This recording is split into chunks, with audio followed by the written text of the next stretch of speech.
所以咧，中國唔係話冇生意做，係冇信任。當你建立咗個信任嘅時候，人哋就會嚟幫襯你。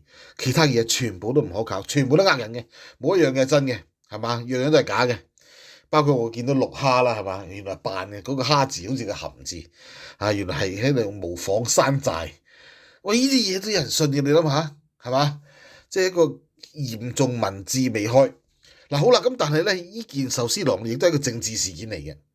因為佢咧，啲人寧願排幾個鐘頭都去壽司郎食，反映咗中共咧，你宣傳嗰啲嘢咧，啲人越嚟越唔信。有時後生仔啊，嗱當然啦，去壽司郎食嘅通常都係後生仔，好少老人家噶啦，係咪？都唔係話100%冇，好少咯。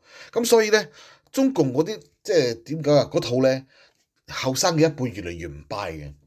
人哋都識上網，都識翻牆，出去望一望，知道你喺度鳩噏啦，係咪？不過咧喺大陸，你冇辦法，即係冇辦法唔跟住佢嗰套講啦，如果唔係會俾人搞。所以咧，啲人都好醒目嚇，呢個而家就係大陸嗰種政治現實。